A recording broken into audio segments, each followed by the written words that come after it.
To John's beloved family, Mrs. McCain, to Cindy and the McCain children, President and Mrs. Bush, President and Secretary Clinton, Vice President and Mrs. Biden, Vice President Mrs. Cheney, Vice President Gore, and as John would say, my friends. We come to celebrate an extraordinary man, a warrior, a statesman, a patriot, who embodied so much that is best in America. President Bush and I are among the fortunate few who competed against John at the highest levels of politics. He made us better presidents, just as he made the Senate better, just as he made this country better. So for someone like John to ask you, while he's still alive, to stand and speak of him when he's gone is a precious and singular honor. Now, when John called me with that request earlier this year, I'll admit sadness and also a certain surprise. But after our conversation ended, I realized how well it captured some of John's essential qualities. To start with, John liked being unpredictable, even a little contrarian. He had no interest in conforming to some prepackaged version of what a senator should be, and he didn't want a memorial that was going to be prepackaged either. It also showed John's disdain for self-pity. He had been to hell and back, and yet somehow never lost his energy or his optimism or his zest for life. So cancer did not scare him, and he would maintain that buoyant spirit to the very end, too stubborn to sit still, opinionated as ever, fiercely devoted to his friends, and most of all to his family. It showed his irreverence, his sense of humor, a little bit of a mischievous streak. After all, what better way to get a last laugh than to make George and I say nice things about him to a national audience?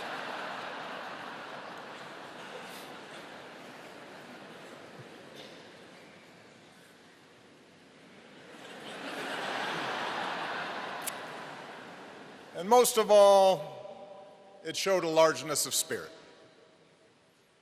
an ability to see past differences in search of common ground. And in fact, on the surface, John and I could not have been more different. We're of different generations. I came from a broken home and never knew my father. John was the scion of one of America's most distinguished military families. I have a reputation for keeping cool. John, not so much.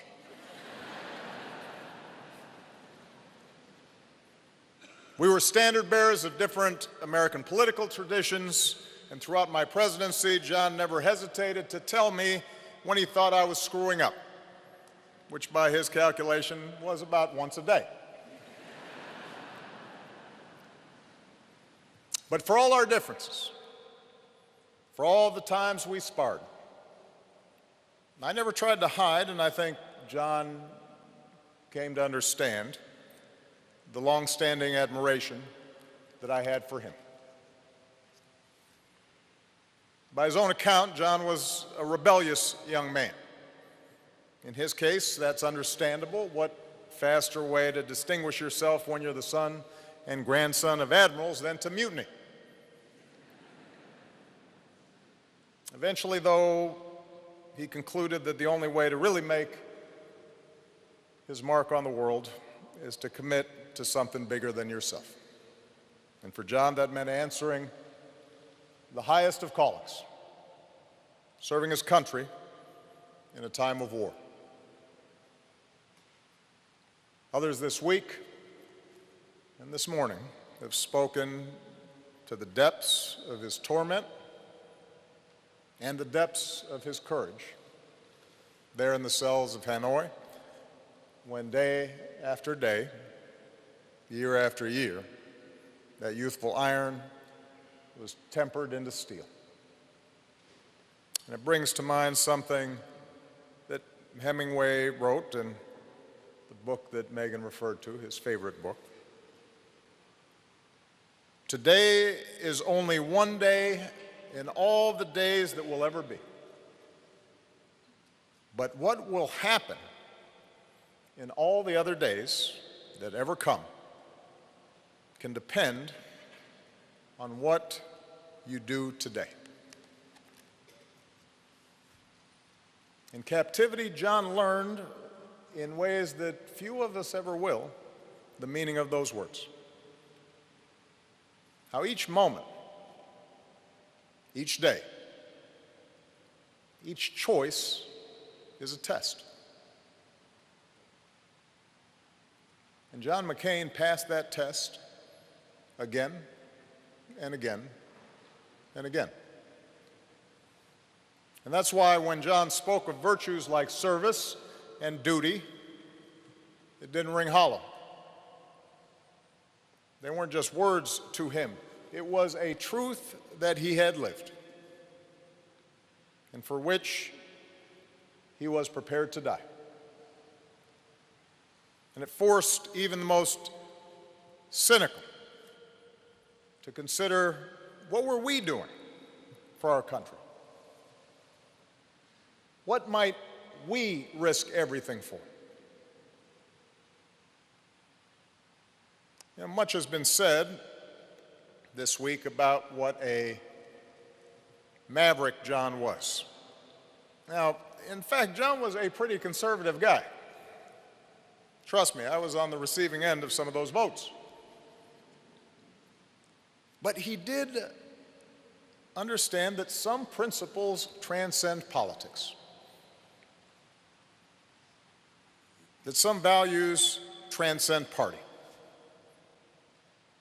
He considered it part of his duty to uphold those principles and uphold those values.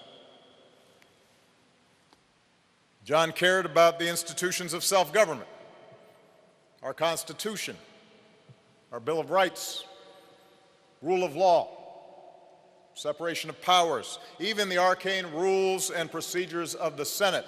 He knew that in a nation as big and boisterous and diverse as ours, those institutions, those rules, those norms are what bind us together. They give shape and order to our common life. Even when we disagree, especially when we disagree. John believed in honest argument and hearing other views.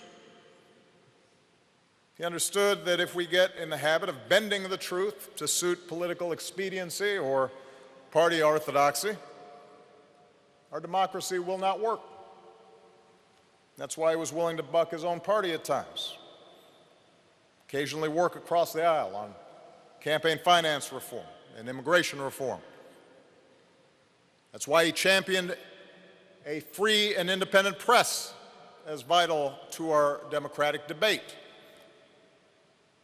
And the fact that it earned him some good coverage didn't hurt either.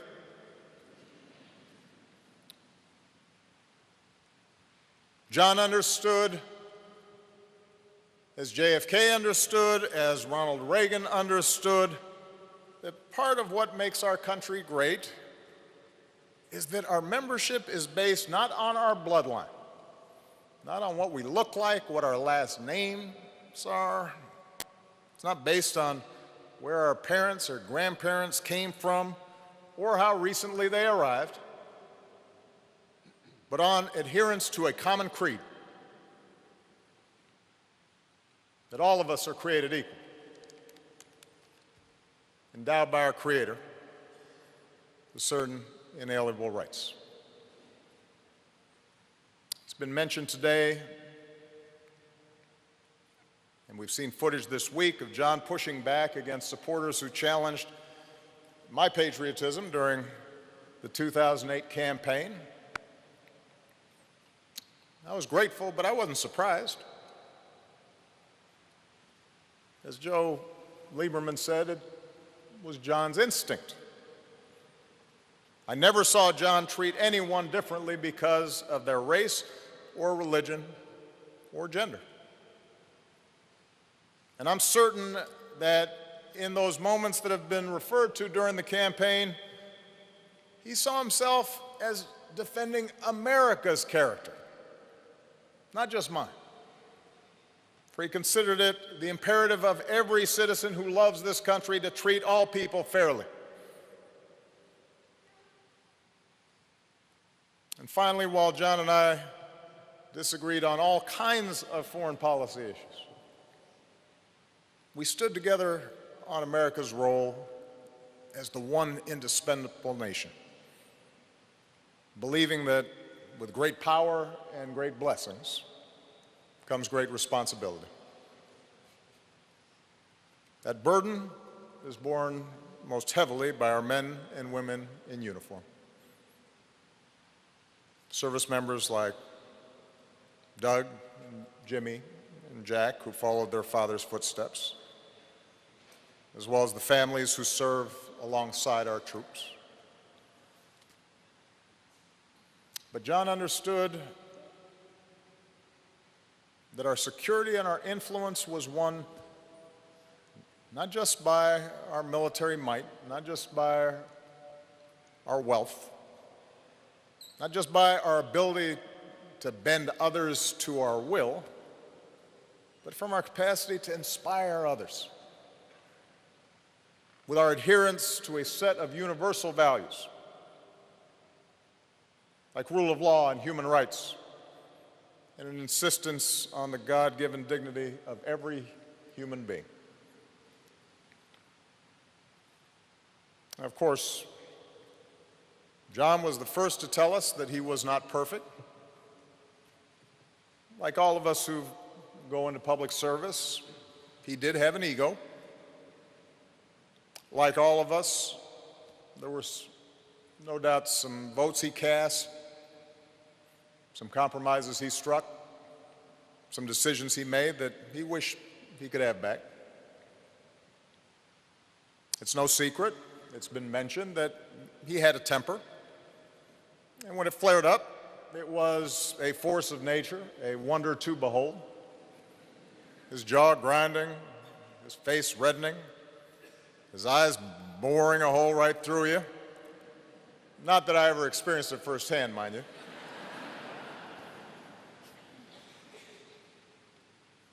But to know John was to know that as quick as his passions might flare, he was just as quick to forgive and ask for forgiveness. He knew more than most his own flaws and his blind spots. And he knew how to laugh at himself. And that self-awareness made him all the more compelling. You know, we didn't advertise it, but every so often over the course of my presidency, John would come over to the White House, and we'd just sit and talk in the Oval Office, just the two of us. We'd talk about policy, and we'd talk about family, and we'd talk about the state of our politics. And our disagreements didn't go away during these private conversations. Those were real, and they were often deep. But we enjoyed the time we shared away from the bright lights. And we laughed with each other. And we learned from each other. And we never doubted the other man's sincerity or the other man's patriotism, or that when all was said and done, we were on the same team. We never doubted we were on the same team. For all of our differences, we shared a fidelity to the ideals for which generations of Americans have marched and fought and sacrificed and given their lives. We considered our political battles a privilege, an opportunity to serve as stewards of those ideals here at home and to do our best to advance them around the world. We saw this country as a place where anything is possible. And citizenship is an obligation to ensure it forever remains that way. And more than once during his career, John drew comparisons to Teddy Roosevelt. And I'm sure it's been noted that Roosevelt's man in the arena oration seems tailored to John. Most of you know it. Roosevelt speaks of those who strive, who dare to do great things, who sometimes win and sometimes come up short, but always relish a good fight. A contrast to those cold, timid souls who know neither victory nor defeat.